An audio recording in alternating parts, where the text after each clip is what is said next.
Hi, I'm Laura. Hey, I'm Stefan, and you're listening to Attributed, a podcast library by Dreamdata. The purpose of it is to store and share all the knowledge that we have gathered across Dreamdata employees through our LinkedIn Lives, podcasts, and webinars.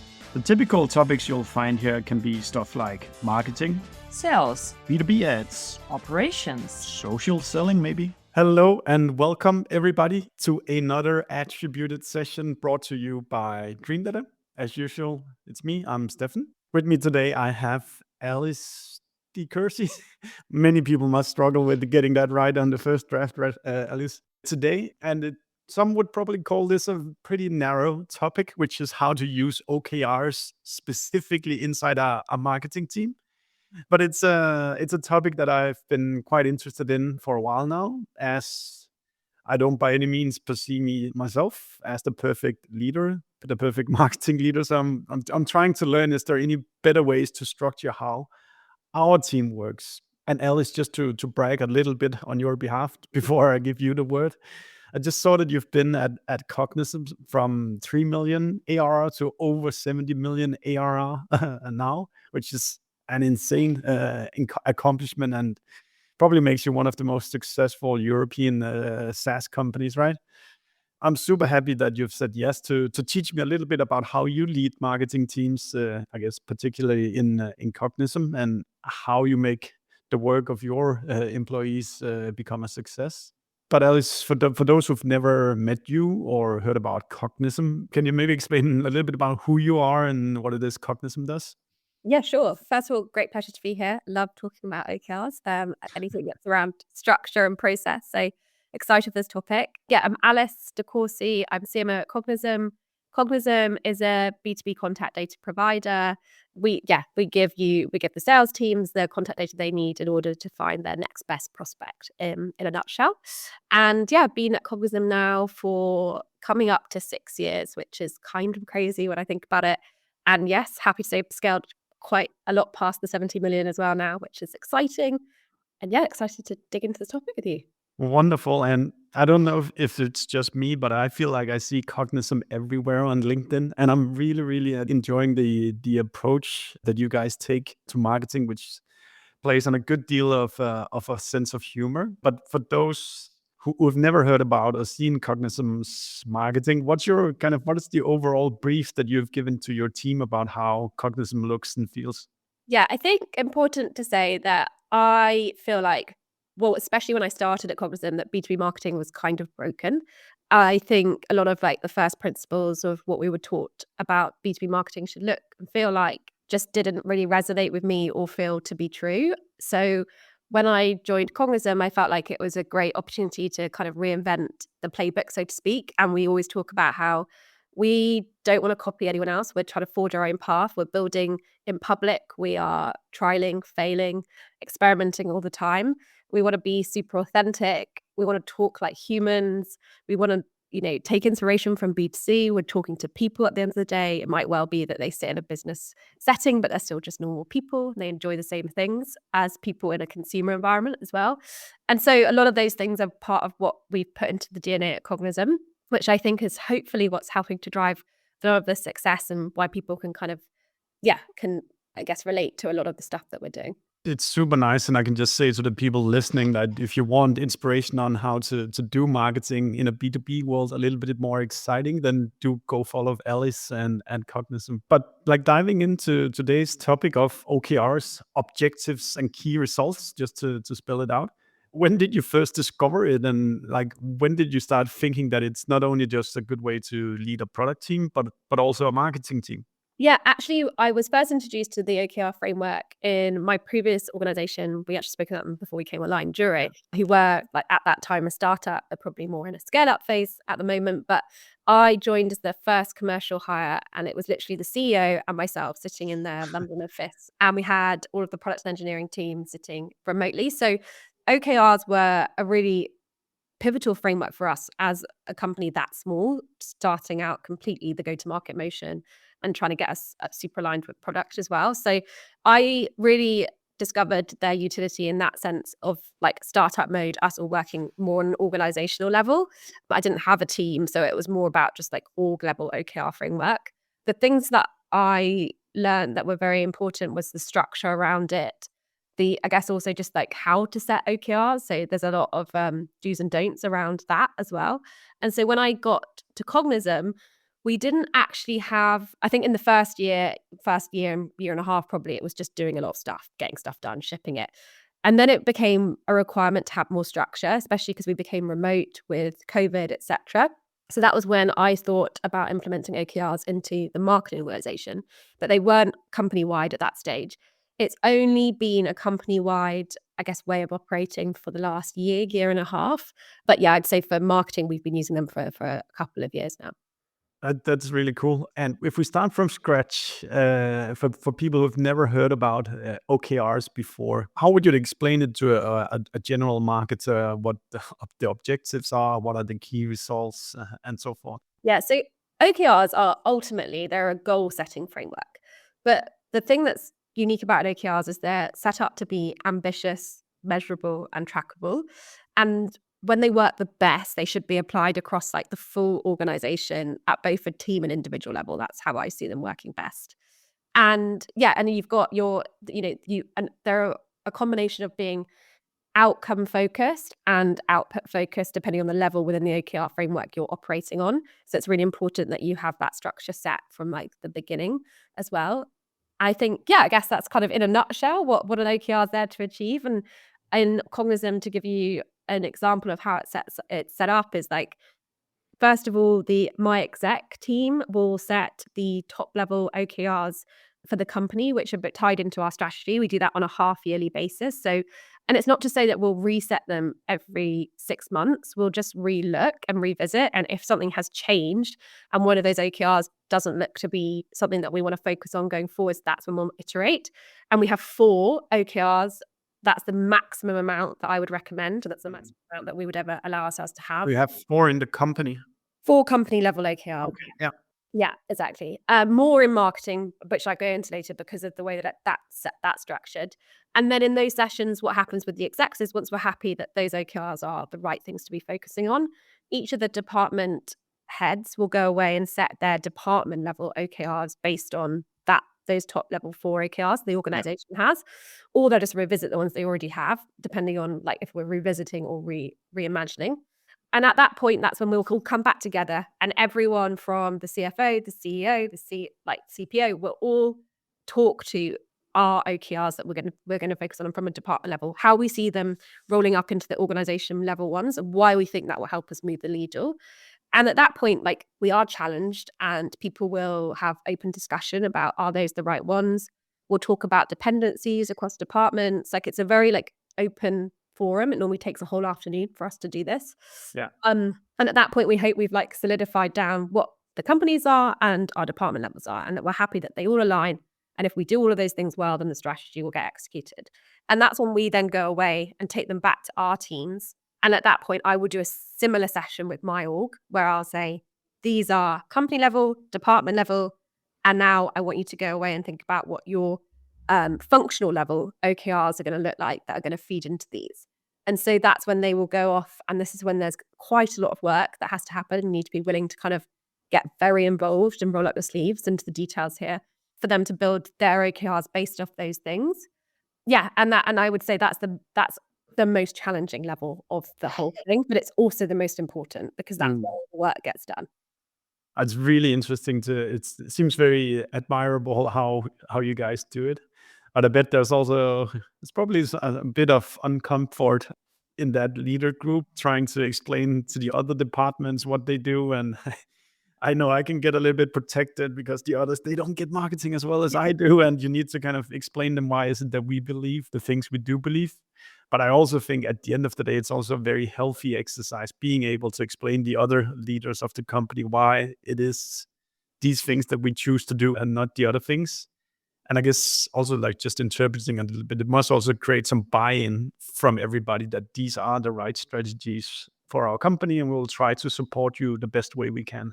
100%. It makes, yes, I would say in that initial meeting, you have to be prepared for some uncomfortable conversations to defend your point of view, but also be open to being wrong. Yeah. And it's like a healthy conversation. And from there, the work is a lot easier because when it comes to like other meetings, so say our RevOps quarterly meeting or whatever it may be, and there's people are asking about why we haven't done this, and that, and you can say, well, as per our agreed OKR, is where we are focusing our energy and our efforts, and that leads up into the overall company strategy. And so those framing conversations in that way then becomes easier in like the day-to-day and the weekly. I think you have to have like a little bit of that painful conversation up front, but then it does get easier. Yeah, it makes a lot of sense. So, like in that process, it sounds like you kind of come with the first draft for your department OKRs and then show it to the rest of the leadership team. And once there's kind of green light, then it transfers to being a conversation between you and your team. Yes, exactly. And we have lots of different functions within the team, and they will have different OKRs. So for example, product marketing, custom marketing, demand gen, paid, content marketing. They will then take what I present as the department level, and then they'll use those to frame what they're going to have as their OKRs for their individual functions, which should ladder up. But there'll be some things that aren't connected directly to an OKR, and that's okay. But mostly they'll ladder up. Wow. Okay. And does it work on an individual basis or is it like a team basis? They're team based, and then they also have individual focused OKRs. So there is like a two kind of tier part to this. The team based OKRs are really what we report on the department level, and then their performance reviews are run on the individual OKRs. Okay. And is it always a top down framework or can it go from the individual employees up to company wide OKRs? It is really top down from a framework perspective. I mean, sometimes the timing doesn't always align, and we don't want to be operating without OKRs or with out of date OKRs. And in those senses, I will encourage teams to kind of directionally come up with a line of thought that makes sense based on what we know to be true and like that we know exist in the world, like from a strategy perspective. So right now is quite a good example. We're starting to think about 2025 planning. We haven't done the exec level 2025 OKR framework yet. So the team are thinking about it and like getting themselves into a position where hopefully what they'll have to do is more of an iteration versus like a starting from scratch once we've done the exec level. So I think there is like you can kind of have the two paths running a little bit in parallel, and one can start a bit sooner than the other, just so that we don't get held up by, exec calendars and things. Yeah, that makes sense. To develop a little bit for those who are hearing about OKRs for the first time, what could be some typical marketing objectives in your team, and what could be some typical key results, and how does those two work together? Yeah, like I can give you a great example of like an OKR that's gone well.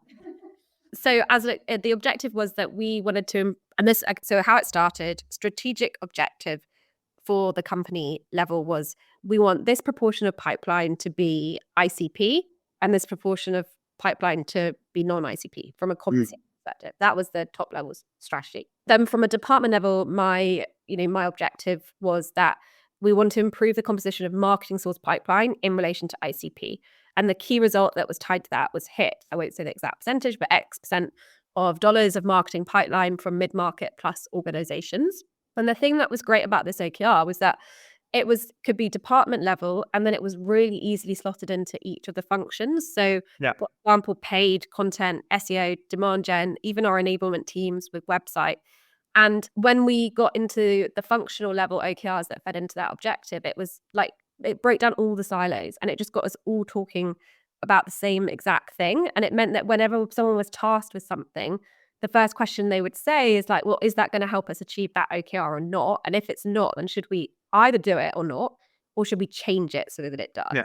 And like those were the types of questions that it's really hard to get your team to ask in relation to tasks unless you have like an OKR framework that's like driving that sort of decision making.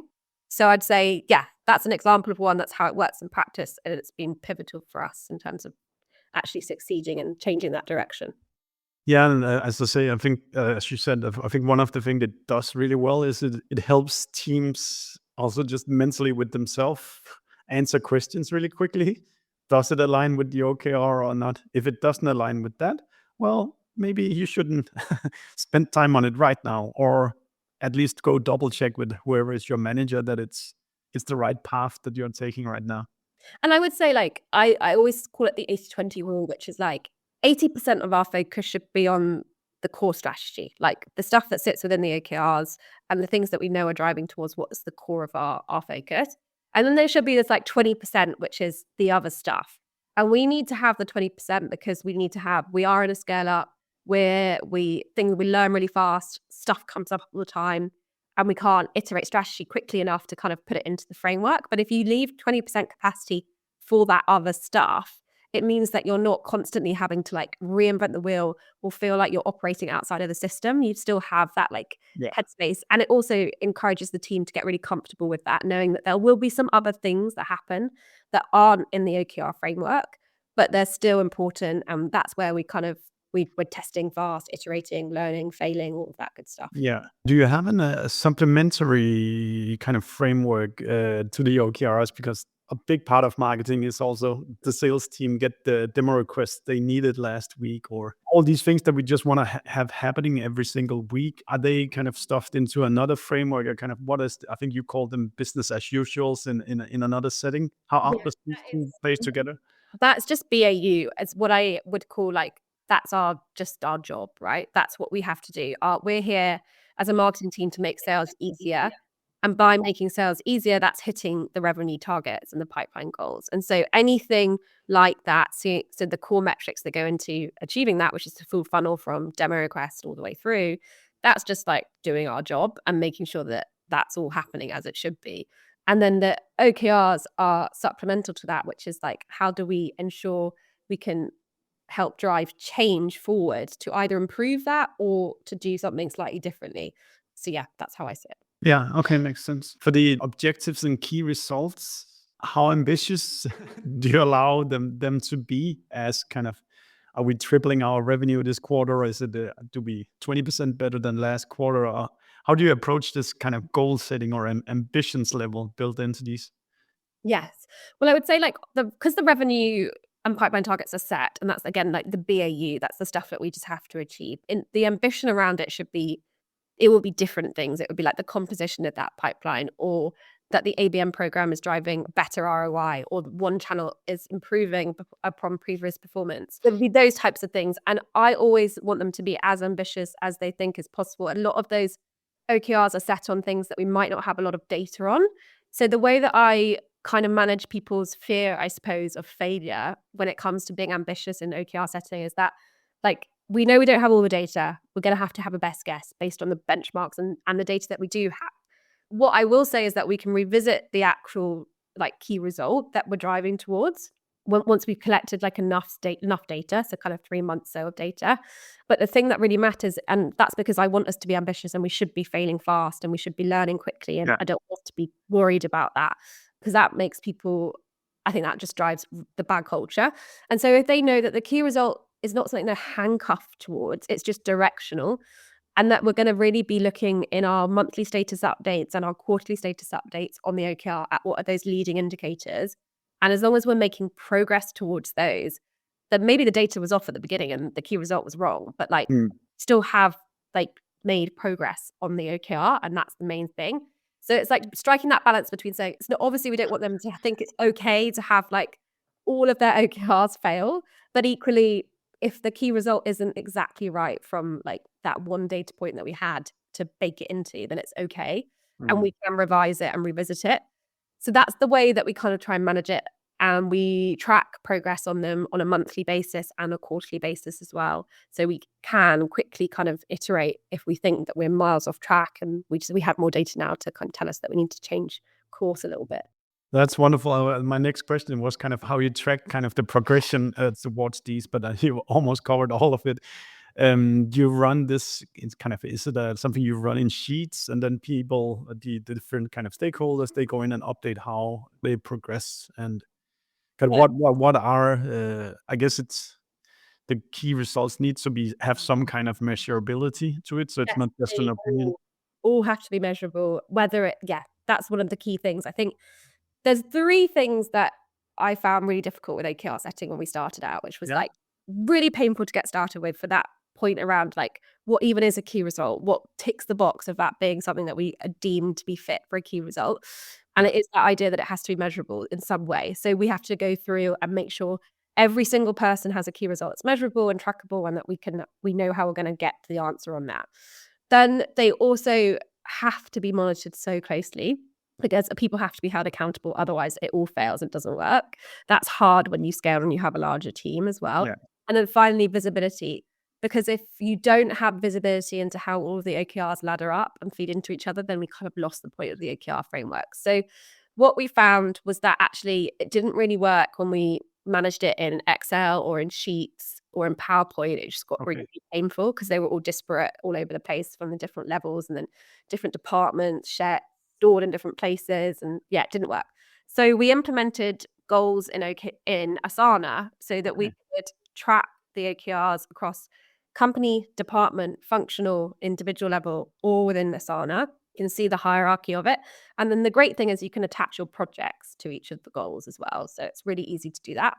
So as a project progresses that goes against a goal, and it can have key milestones as well, that's all feeding in automatically into that goal within Asana. And so you can see that visibility really easily. And it's like probably a 5-minute job to update the status of that OKR on a monthly basis. We just say, if it's an on track, you don't actually have to add any description on a monthly basis. If it's off track, then you do. And then on a quarter, you would update the status and also give description into like where you're progressing against the key result. But most of that should all be automated within Asana, because you can connect, like we can connect Salesforce data into it and things like that as well.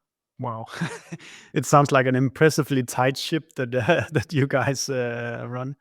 How big a thing is this on a day-to-day basis? Is it like something you talk about every day in your conversations, or is it more like a weekly or a monthly check-in with your employees? I'd say it's weekly, monthly, and quarterly. So they do weekly updates, status updates, which feed into the OKRs and how they're progressing. Then the monthly, we just got off our monthly all hands for marketing now, and how that's structured is each team gives an update. The OKR progress is part of that update as well. And then it also sits in parts of our like sprints planning for each of the functions. So when we're doing a sprint, because this is how I kind of like to think about things, is that OKRs are a set of frameworks that allows us to stay focused, but we still need to make sure that we're executing the right actions on a daily, weekly basis, that are the right things to drive us towards that OKR. So that's where sprints come in really handy. And in the sprints, that's when we'll say, okay, well, what's this task driving towards from an OKR perspective? And that will make sure we're holding ourselves accountable, that we're doing the right initiatives every week to drive towards the longer term OKR. Let me just to spell it out. What's a sprint then in this system? A sprint is really like we do them bi-weekly, where we get together as a function. So say demand gen, we're doing a demand gen bi-weekly sprint.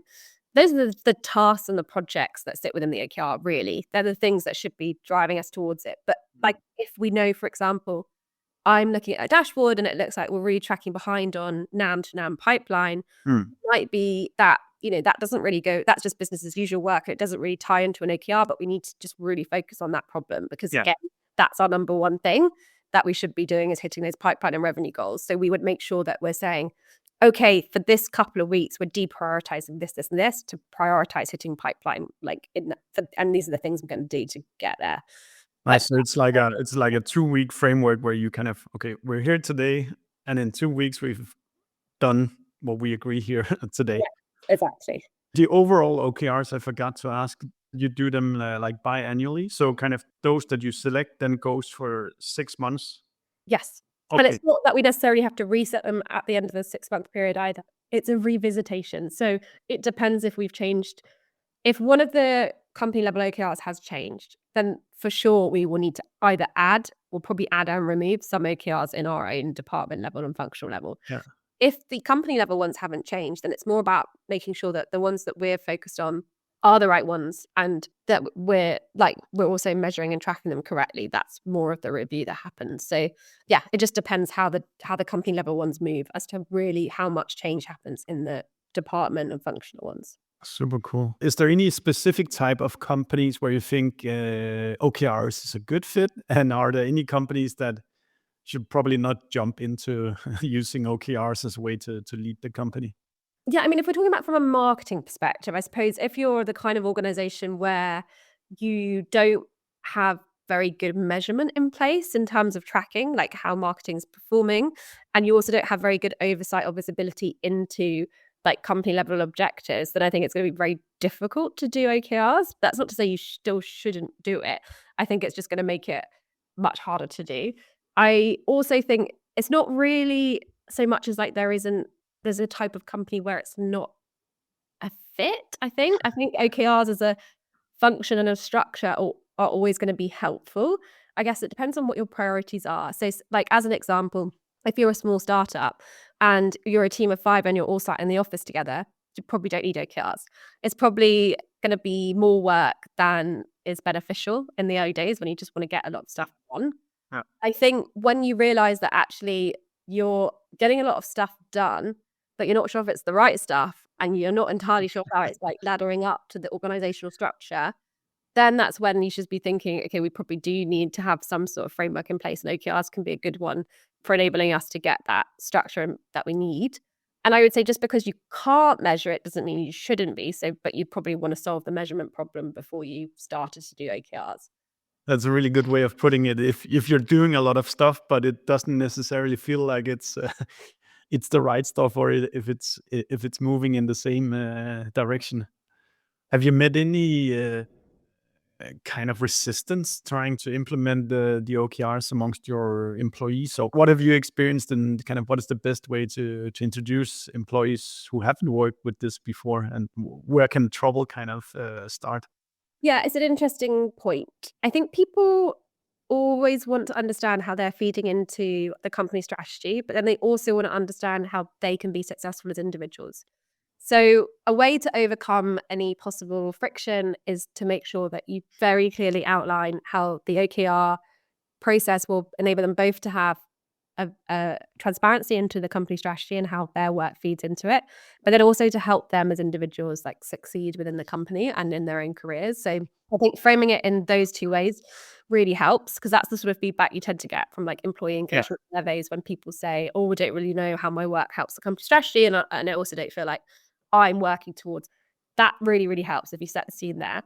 You're going to get friction at the beginning around people just not knowing how to do OKR setting, and there'll be a lot. You have to be ready and expect a lot of back and forth on that, and to understand that you're going to need to like handhold a lot to get to a really good place with the OKRs. For example, people will set key results that aren't really key results.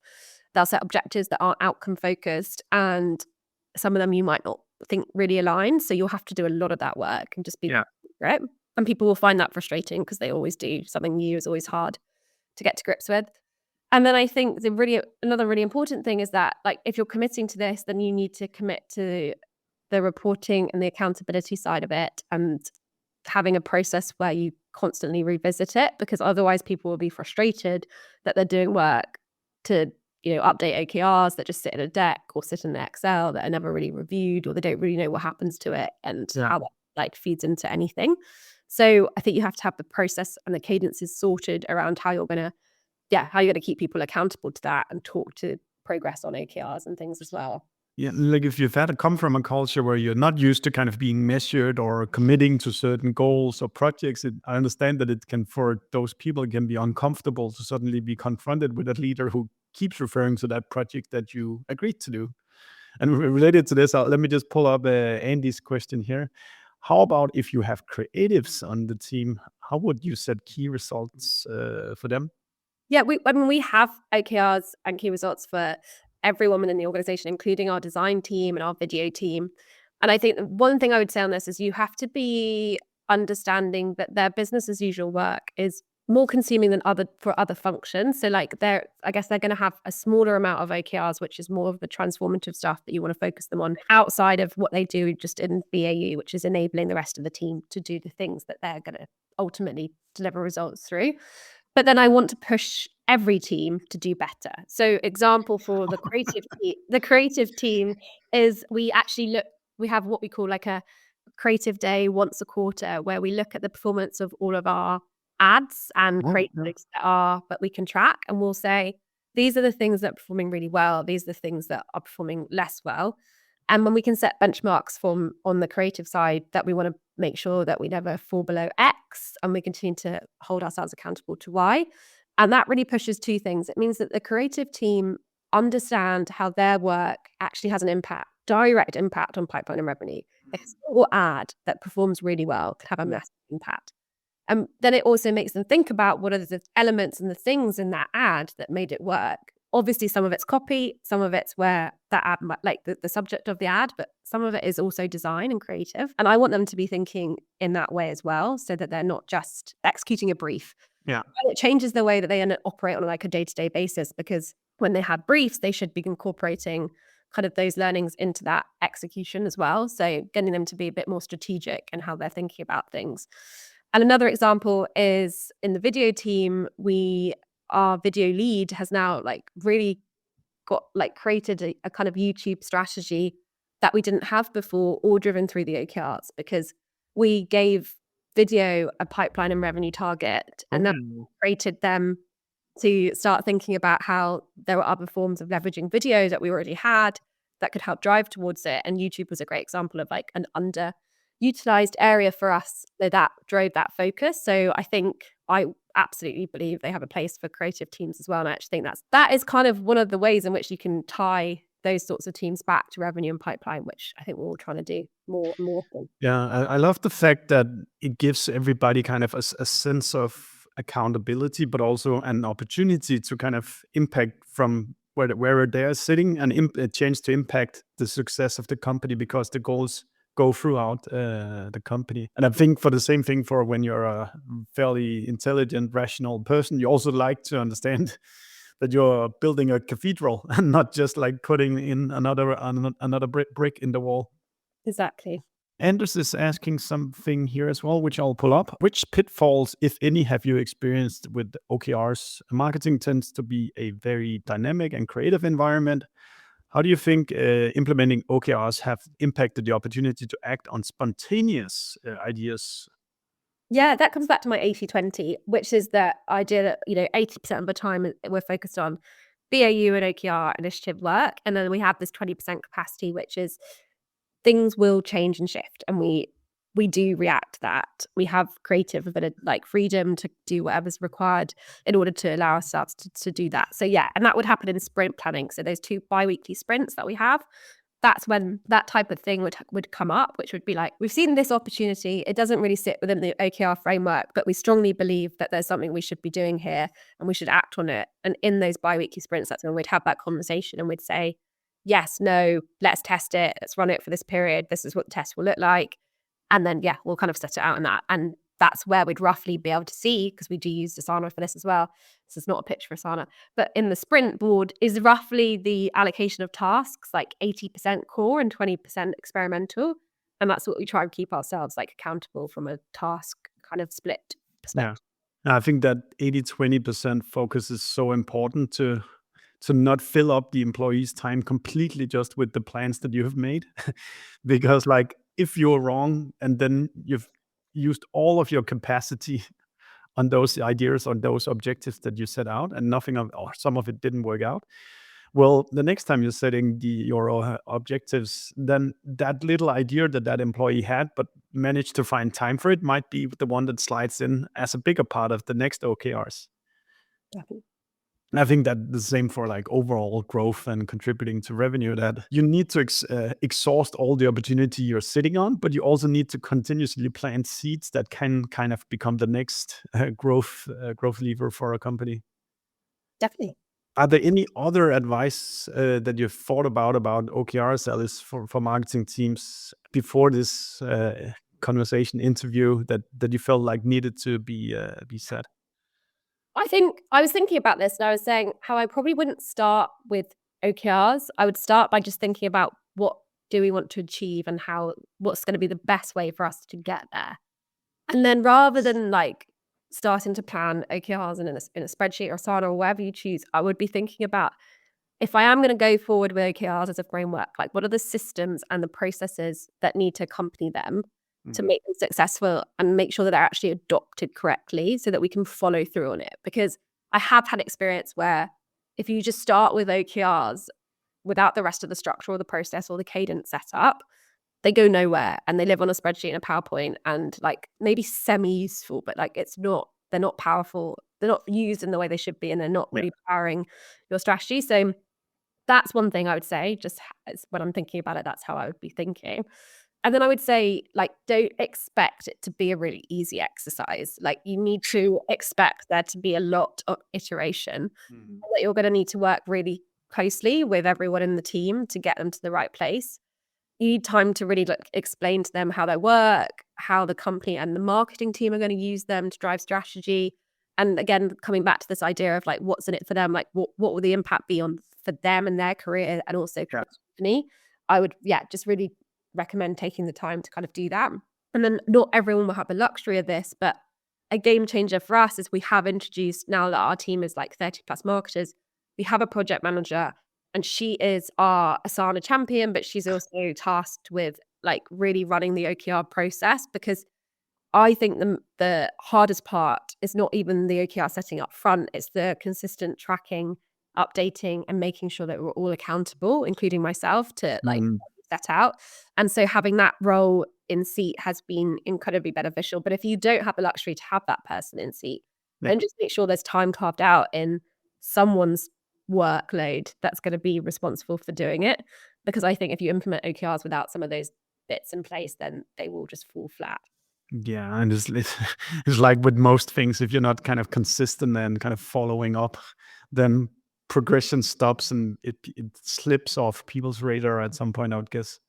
Yeah, for sure. If your company haven't used OKRs, so say you're a marketing leader like yourself and wanted to the whole organization to be using OKRs, kind of how do you do that pitch? Or is it even possible if it's only you in marketing who wants to do OKRs to make it become a success? Yeah, I would probably just start within marketing. I always think about, if I want to make something bigger than what it is, how can I do that? And that is start with the controllable, which is probably your own department, and prove out success within your team. And then you use that as a case study for, imagine what this could look like if we implemented it on an organizational level basis. So but the thing that I would be doing is socializing the concept consistently in my one-to-ones with all of my peer execs, but then also in like monthly reporting, quarterly reporting, like my weekly reports to the CEO. I would just constantly be saying, we've set these OKRs, this is the framework we use, it, like consistently socializing that type of the results you're getting, how you're using it, like what it's driving from a strategy perspective. And then people will get interested enough when you see that to want to understand more. And I think that always helps. So start in the controllable environment, prove success out there, and then continually socialize it among the rest of your execs and the CEO. And I think you'll probably make some traction. It's very interesting now that I think about, I've heard you talk about many different marketing related topics, and it seems like the way you start is that you always start building out small pieces of proof, like the same way where I think you have done your kind of shift from the lead gen focus to a demand gen focus. And that also started out with, let's just have a small experimental budget just to create demand. So is that just kind of a way you operate to get your get your way in companies? I would say it's the two things. It's starting in the controllable and proving something out, and then it's the socialization of it, because that was the other really important thing in the shift from lead gen to demand gen. Was like, I didn't just have an experiment, prove success, and then have this big meeting, expect everyone to just buy into it overnight. I knew I needed to socialize it like consistently over time, showing the data, like without necessarily a pivotal meeting, so to speak. And then it's amazing how like organically stuff shifts when you do that. So I think that's just I don't know if that's just my psychological insight into how I think people work, and like our kind of how I think people are mostly scared of change, and so gradual change and de-risking any form of change are like the two levers you have at your advantage for getting something to ultimately go in your favor. So maybe that's just like a bit of background in psychology, leveraging to try move progress forward. Do you actually study the psychology? Only when I think it was my A-levels, so a long time ago. Okay. I have snippets of that still in my brain. Interesting. Now, I think it's. I think I've seen it myself as well. When we pick out small things, and instead of having people to trust a slideshow, if you can actually bring real proof, whether that's like qualitative or quantitative, then it's much easier to get people to buy into it when you actually have the proof that what you're doing, what you believe is already working. Definitely. Cool, Alice. We're almost done now. I feel like there's so many more things I want to ask you, but that might be an opportunity to invite you back in 6 or 12 months to continue the conversation. Is it for all companies to have 6 months OKRs? Should some have 12 months? Like, I'm probably thinking smaller companies should probably go to quarterly OKRs. What's your I opinion? feel like quarterly is always too short. Okay. Maybe you don't need to do it quarterly or bi-yearly, and it's like it's actually somewhere in between, like, I don't know, a quarter and a half. But I do always think quarterly tends to always be too short, especially if you're doing the process properly. It takes time. So half yearly feels good for us, but maybe you want to do like 6-7 week cycles of them if you're a bit smaller. I wouldn't say quarterly. I think that is just too short a time period, regardless of size, probably. How long is the actual period where kind of what is the run into the agreed OKRs? Is that a month's time, or how much do you spend?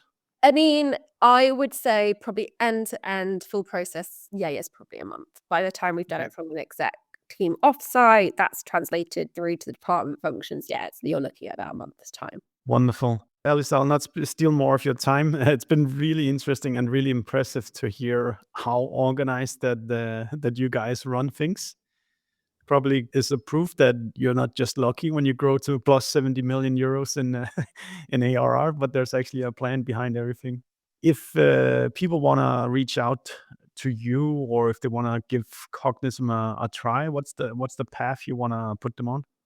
Yeah, reaching out to me, LinkedIn's probably the best place to grab me. And yeah, go and check cognism.com out if you want to learn more about B2B contact data, which is always very exciting stuff. Well, yeah, or reach out to me directly and I can facilitate as well. Wonderful. Thank you so much for listening today. And Alice, particularly thank you to you too for teaching us a little bit about OKRs. We hope you like listening to us. Subscribe to our podcast and the ones that we have been guests on. And if you have any feedback for us, just do let us know. And should there be a guest that you think we should be talking to, then pitch us. We're looking forward to seeing you.